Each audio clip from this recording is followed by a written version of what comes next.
போன வாரம் அந்த நியூஸில் பார்த்தீங்கன்னா நிறைய நியூஸ் என்ன ஓடுதுன்னா ஏஐ வந்து ஒரு வாலை ஹீட் பண்ணுது, அதாவது அதோட வளர்ச்சி வந்து கம்மியாகுது அப்படின்னு ஒரு ரூமர் ஓடிட்டு இருக்கு. நிறைய பேர் அதை டினை பண்ணுறாங்க. அதுக்கு ஒன் ஆஃப் தி ரீசன் வந்து அவங்களுக்கு அந்த மாடல் ட்ரெயின் பண்ணுறதுக்கான எனஃப் டேட்டா இல்லை.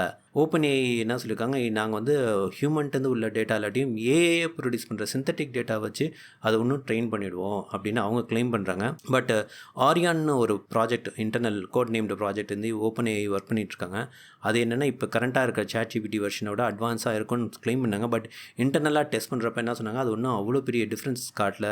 மெயினாக கோடிங் ரிலேட்டட் ஒர்க்கில் அது ரொம்ப தடுமாறுது அப்படின்னு ஒரு ரிவ்யூ ஓடிக்கிட்டுருக்கு. இது வந்து அவங்களுக்கு செட்பேக் இருக்குது. இதே தான் மற்ற கம்பெனிகளுக்கும் இதே பிரச்சனை வருது. ஏஐயில் வந்து அவங்களால பெரிய அடுத்த ஸ்டெப் அட்வான்ஸ்மெண்ட் வந்து ரொம்ப தடுமாறுறாங்க.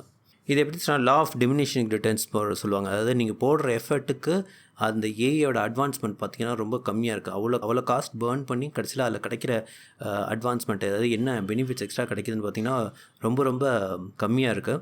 ஓப்பன் ஏஐ மட்டும் தடுமாறல, ஜெமினியோட அடுத்த வெர்ஷனும் வந்து அவங்க எதிர்பார்த்த அளவுக்கு நல்ல ரிசல்ட்ஸ் கொடுக்கல. அதுலேயும் நிறைய செட்பேக்ஸ் இருக்குது. இதை தவிர ஆந்த்ரோபிக் கிளாட்லேயும் பார்த்திங்கன்னா அவங்களோட ரிலீஸ் டைம்லைன் அவங்களால மீட் பண்ண முடியல, நிறைய ஸ்லிப் ஆகிட்டு போகுது.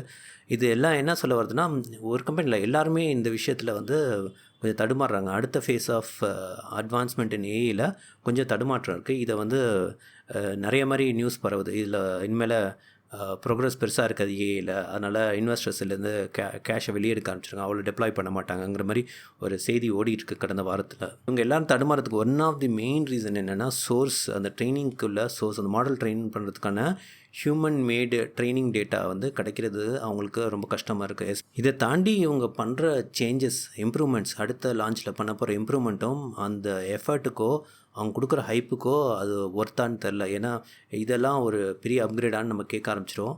இதெல்லாம் தான் இப்போதைக்கு கரண்ட்டாக உள்ள ஏஐயில் உள்ள பெரிய பிளேயர்ஸ்க்கெலாம் பெரிய தலைவலியாகவும் இருக்குது. நிறைய இது ஒரு விவாதமாகவே ஓடிட்டுருக்கு. கடந்த வாரம் ஃபுல்லாகவே ஏஐ உலகத்தில் இதை பற்றி நிறைய பேசிக்கிட்டே இருந்தாங்க.